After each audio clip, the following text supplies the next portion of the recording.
하나님의 말씀 보시겠습니다. 하나님의 말씀은 민수기 18장 1절에서 7절까지의 말씀입니다. 민수기 18장 1절에서 7절의 말씀입니다. 제가 하나님의 말씀을 봉독합니다. 여호와께서 아론에게 이르시되 너와 내 아들들과 내 조상의 가문은 성소에 대한 죄를 함께 담당할 것이요 너와 내 아들들은 너희의 제사장 직분에 대한 죄를 함께 담당할 것이니라. 너는 내 형제 레위 지파 곧 내 조상의 지파를 데려다가 너와 함께 있게 하여 너와 내 아들들이 증거의 장막 앞에 있을 때 그들이 너를 돕게 하라. 레위인은 내 직무와 장막의 모든 직무를 지키려니와 성소의 기구와 제단에는 가까이 하지 못하리니 두렵건대 그들과 너희가 죽을까 하노라. 레위인은 너와 합동하여 장막의 모든 일과 회막의 직무를 다할 것이요 다른 사람은 너희에게 가까이 하지 못할 것이니라. 이와 같이 너희는 성소의 직무와 제단의 직무를 다하라. 그리하면 여호와의 진노가 다시는 이스라엘 자손에게 미치지 아니하리라. 보라, 내가 이스라엘 자손 중에서 너희의 형제 레위인을 택하여 내게 돌리고 너희에게 선물로 주어 회막의 일을 하게 하였나니 너와 내 아들들은 제단과 휘장 안의 모든 일에 대하여 제사장의 직분을 지켜 섬기라. 내가 제사장의 직분을 너희에게 선물로 주었은즉 거기 가까이 하는 외인은 죽임을 당할지니라. 아멘. 말씀을 통한 주의 은혜와 평강이 모인 모든 자들 가운데 넘치기를 축원합니다. 지난주에 살펴보았던 민수기 17장은 아론의 쌍난 지팡이에 관한 이야기였습니다.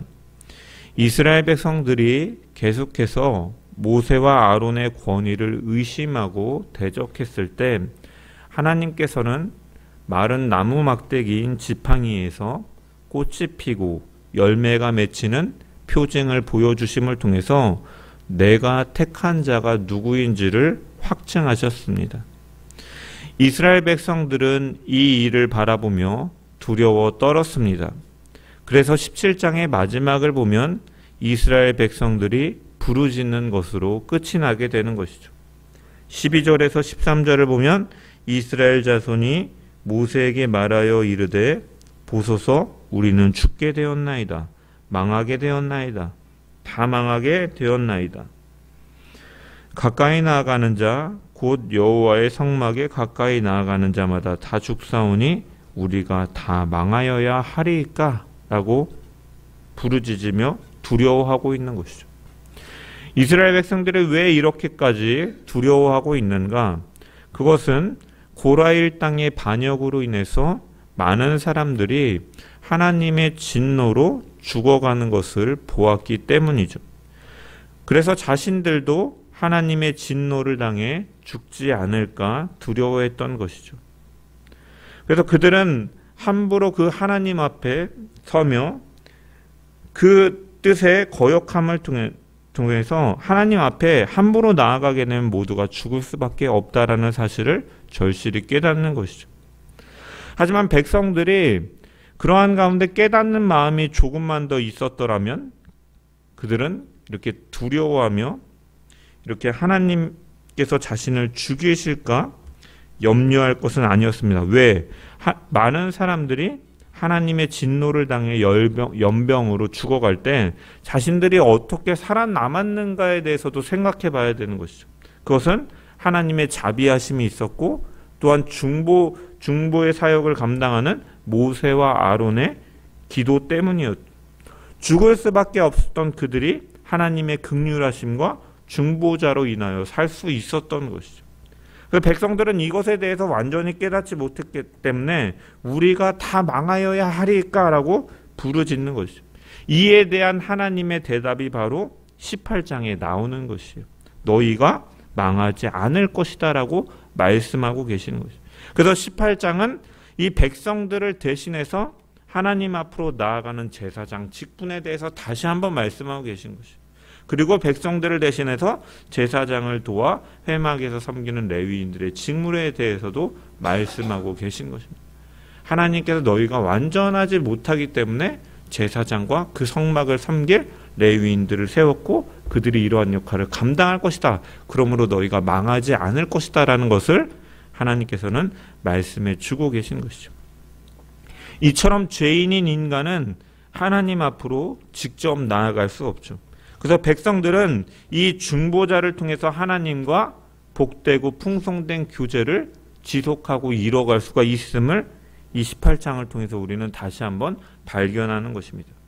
그래서 하나님께서는 이 레위인에 대해서, 제사장에 대해서 뭐라고 표현하시느냐? 선물이라고 표현합니다. 하나님께서 그렇게 허락하시는 것 자체가 그들에게 선물이다라는 것이죠.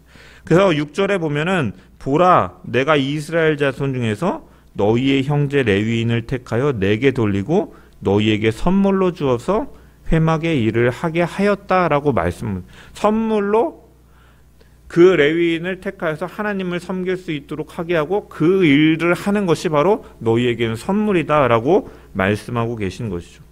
또한 제사장들 역시도 이 아론과 그 아들들에게 선물로 주셨다라고 7절에 말씀하고 있는 거예요. 너와 내 아들들은 제단과 휘장 안의 모든 일에 대하여 제사장의 직분을 지켜 섬겨라.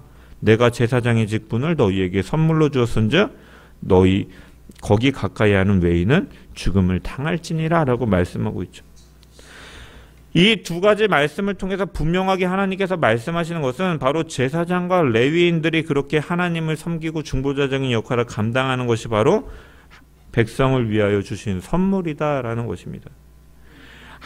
그리고 하나님과 백성을 중보하는 이 제사장 직분, 그리고 하나님을 곁에서 섬기는 이 레위인 직분은 이 사람이 만들어내거나 임명하여 세운 것이 아니라 하나님께서 주권적으로 택하신 자에게 주신 선물임을 17장의 표징에 의해서 다시 한번 말씀해 주고 계신 것이죠. 또 왜 그것이 선물인가? 그것은 그 레위인이, 그 제사장이 그 직분을 감당함으로 인해서 버림을 당할 수밖에 없는 백성들, 끊임없이 배신하고 하나님을 거역하고 그로 인해서 사실은 버림을 받을 수 없는 백성들이 하나님께로 나아갈 수 있는 길, 그 완충지대에 하는 그 중보자적 사명을 그 직분이 감당하기 때문인 것이죠. 그리고 이 구약시대의 제사장은 바로 이 중보자의 역할은 나중에 대제사장이신 예수 그리스도를 통해서 진정으로 완성되게 되는, 이 구약의 제사장들은 예표하는 것이고 무엇을 가리키는 것이고 표지판과 같은 기능으로 가리키는 것이고 그것이 완성된 것이 무엇입니까? 바로 예수 그리스도를 통해서 완성되는 것이죠. 그래서 히브리서 4장 14절에서 16절의 말씀을 보면 이렇게 말씀하죠. 그러므로 우리에게 큰 대제사장이 계시니 승천하시니 곧 하나님의 아들 예수시라. 우리가 믿는 도리를 굳게 잡을지어다. 우리에게 있는 대제사장은 우리의 연약함을 동정하지 못하실 이가 아니요 모든 일에 우리와 똑같이 시험을 받으신 이로되 죄는 없으시니라. 그러므로 우리는 긍휼하심을 받고 때를 따라 돕는 은혜를 얻기 위하여 은혜의 보좌 앞으로 담대히 나아갈 것이니라 라고 말씀합니다.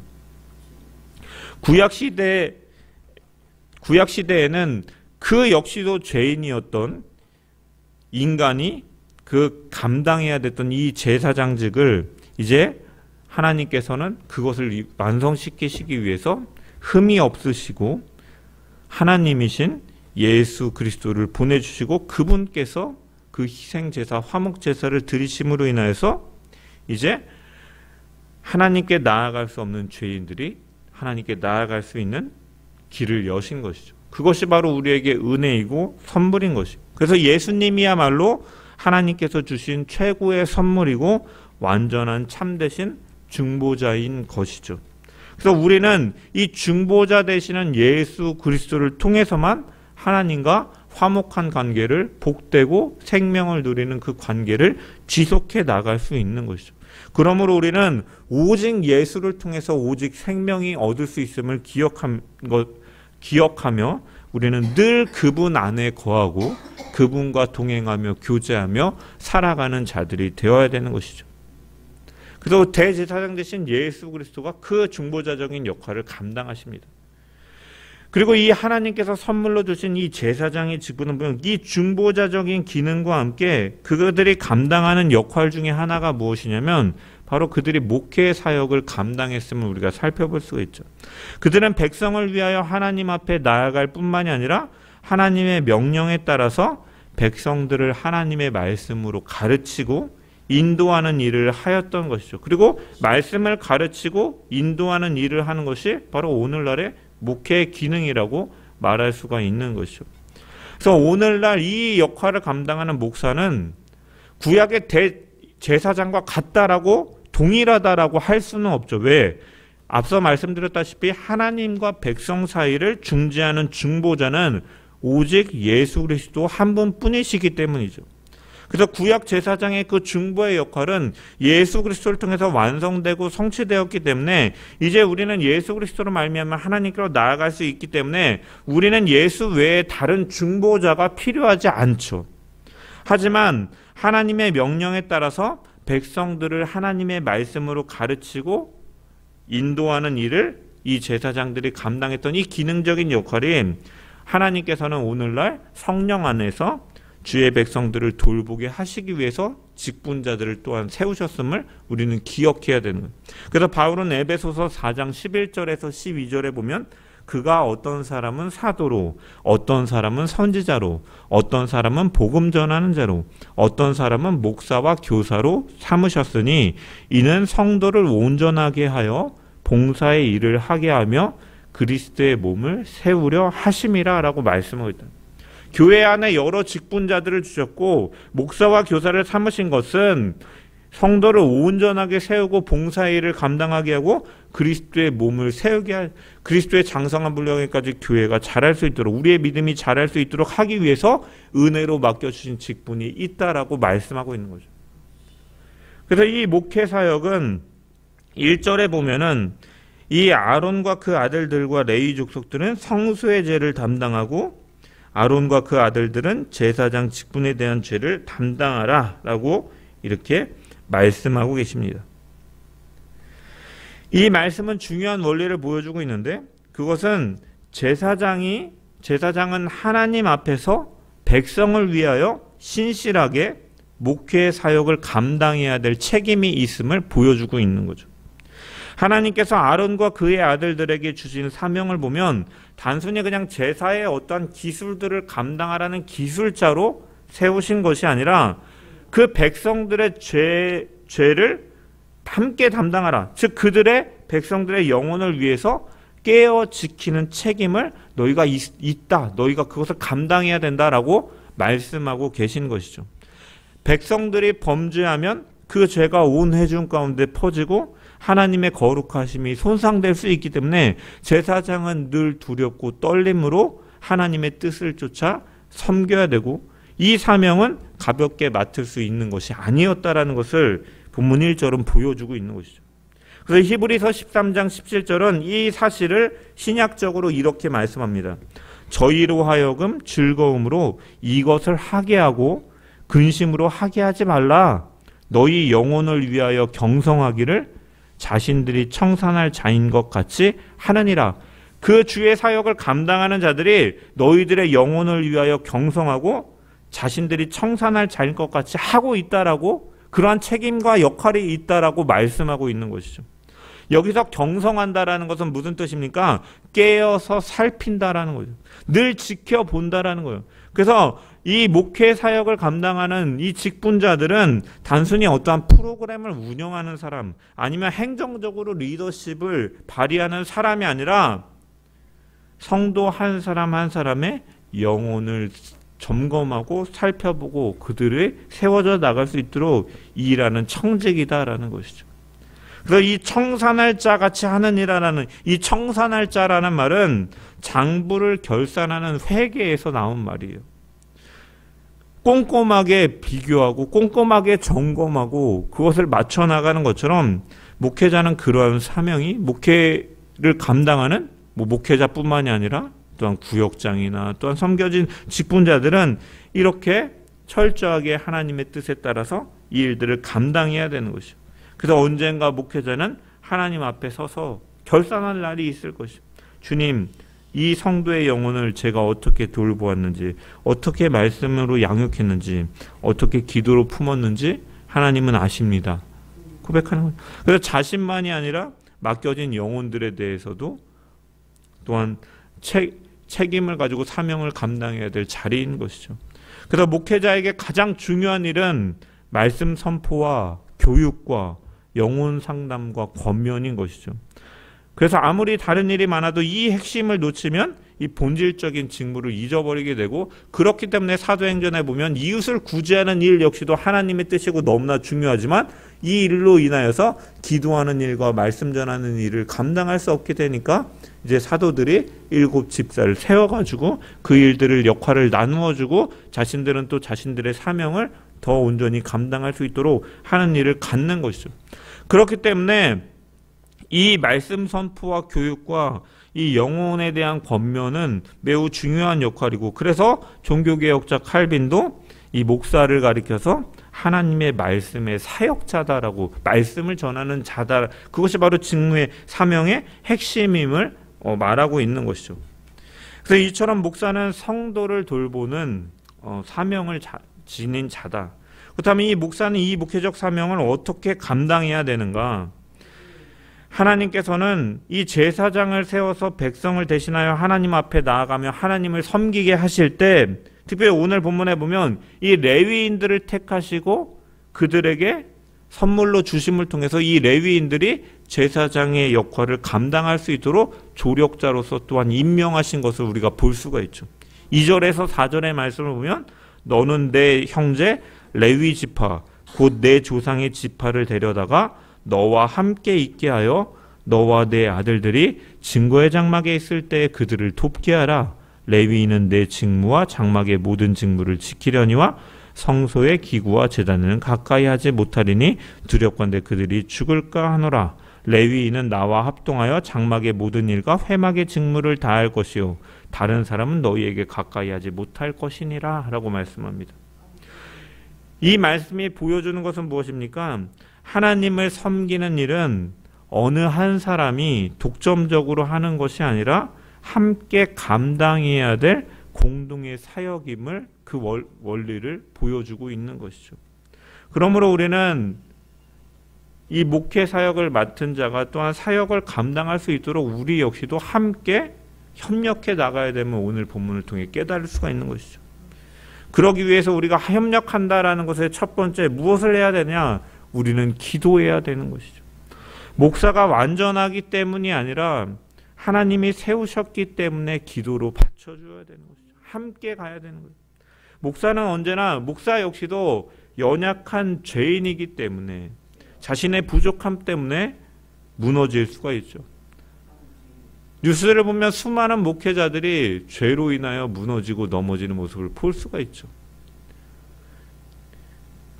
이처럼 연약함으로 넘어질 수 있는 존재이기 때문에 성도는 함께, 조력자로 함께 동역하는 성도들은 그 무거운 책임을 감당할 수 있도록 기도하는 것이 바로 그를 돕는 은혜의 손길인 것이죠. 또한 두 번째로 성도들은 또한 각자의 자리에서 똑같이 영혼을 지키는 책임을 이어가야 되는 것이죠. 목사만이 이 영혼을 지키는 책임만이 있는 것이 아니라 사실은 성도에게도 모두 이러한 책임이 있는 것이, 왜? 신약 시대에는 모든 신자가 각각 그리스도의 몸된 교회의 지체가 되고 성령께서는 그 각 지체들에게 각자에게 주어진 본분을 다하며 교회를 섬기게 하시려고 각양의 은사를 주셨다라고 말씀하고 계시기 때문이죠. 그래서 교회는 목사만 혹은 몇몇 사람만 섬겨서 자라나는 것이 아니다라는 거예요. 그리스도의 몸된 교회는 각 지체들이 골고루 성장하며 그리스도의 장성한 분량에까지 충만한 데까지 이르는 것이 바로 성장인 것이에요. 그래서 그가 어떤 사람은 사도로, 어떤 사람은 선지자로, 어떤 사람은 복음 전하는 자로, 어떤 사람은 목사와 교사로 삼으셨으니 이는 성도를 온전하게 하여 봉사의 일을 하게 하여 그리스도의 몸을 세우게 하려 하심이라. 우리가 다 하나님의 아들을 믿는 것과 아는 일에 하나가 되어서 온전한 사람을 이루어 그리스도의 장성한 분량이 충만한 데까지 이르리니 라고 말씀하고 있는 거예요. 우리가 다 하나님의 아들을 믿는 것과 아는 일에 하나가 되어서 온전한 사람으로 이루어져 가야 된다는 거예요. 그리스도의 장성한 분량에까지 자라가야 된다는 것이죠. 결국 목사든지 성도의 직분이든지 하나님께서 우리에게 맡기신 모든 자리는 이 한 가지 질문으로 귀결되는 것이죠. 너가 내 백성의 영혼을 어떻게 지켰느냐? 이 질문 앞에 우리는 목사로서, 또한 성도로서, 또한 하나님께서 우리에게 보내신 그 자리, 부모로서, 교회의 지체로서, 사회의 어떠한 일꾼으로서 우리가 그 자리 가운데서 맡겨진 일들을 잘 감당하고 영혼을 돌보며 그 영혼들이 세워져 갈 수 있는 이 파수꾼으로서의 역할을 감당했느냐, 우리는 점검해보고 질문해보며 살아가야 되는 것이죠. 오늘날 우리는 이 사명을 얼마나 잘 감당하고 있습니까? 예전에는 성도들이 교회 봉사와 헌신에 열심이었던 것이 기억이 납니다. 그런데 점점 시대가 흐르고 제가 부교육자 생활을 하면서 한 가지 느껴졌던 점들이 뭐냐 하면은, 예전에는 뭐 교역자가 있고 성도가 있지만 뭐 하는 일에 있어서는 함께 막 으쌰으쌰 하면서 같이 기획하고 막 역할을 나누어서 분담하고 같이 이런 일들을 감당했는데, 요즘 시대가 흐르면서 이 교역자와 성도의 역할이 점점 이렇게 구분이 되어 가지고 마치 이제 고용한 사람이 고용된 사람을 이렇게 다루는 것처럼 이 변질되어 가는 것을 느낄 때가 좀 있었습니다. 그래서 성도는 내가 낸 헌금으로 너희가 사례비를 받지 않느냐, 그러니까 너희는 그 대가로 열심히 일해야 되는 노동자처럼 대하는 거예요. 니네가 감당할 일이잖아. 그러면서 자신들은 팔짱을 끼고 지켜보고 평가하는 자리에 있으려고 하는 경우들도 사실은 그런 모습들이 보여줬던 거예요. 하지만 성경 어디에도 교회에 그런 모습은 존재하지 않는 것이죠. 만약 우리 몸에서 몇몇 지체만 움직이고 나머지는 가만히 있다고 생각해 봅시다. 손은 움직일 수 있는데 발이나 이 몸통은 가만히 있을 수밖에 없다면 그 몸은 결국은 균형이 무너지고 기형이 되고 마는 것이죠. 교회도 마찬가지예요. 모든 성도가 함께 기도하고 협력하며 봉사할 때 건강히 세워져 가고 자라나는 것이죠. 이것이 하나님께서 원하시는 교회의 모습인 것입니다. 그래서 하나님은 우리 모두가 바로 하나님을 섬기기를 원하는 자로 우리를 부르신 거죠. 너희는 왕같은 제사장들이라고 부르셨잖아. 거룩한 나라요 그의 소유된 백성이라. 그를 택하여서 나를 위하여서 세우셨다. 레위인들을 향해 말씀하신 것처럼 하나님께서는 성도들을 그렇게 택하시고 제사장으로 부르시고 하나님의 백성으로 세워주셨다라는 거죠. 그것은 가장 큰 특권이며 동시에 책임의 자리이기도 한 것입니다. 그러므로 우리는 모두가 다 맡겨진 자리에서 영혼을 지키는 청지기로 서가고 주님의 몸된 교회를 세워나가는 주의 백성들 되기를 주님의 이름으로 간절히 축원합니다. 계속해서 본문 5절을 보면 이렇게 말씀합니다. 이와 같이 너희는 성소의 직무와 제단의 직무를 다하라. 그리하면 여호와의 진노가 다시는 이스라엘 자손에게 미치지 아니하리라.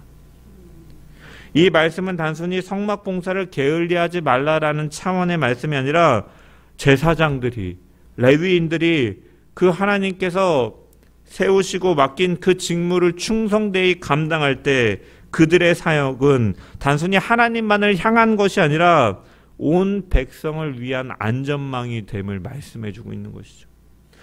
하나님을 거룩히 섬기고 맡은 직무를 바로 감당할 때 하나님의 은혜와 보호가 온 공동체 가운데 임함을 보여주고 있는 것이죠.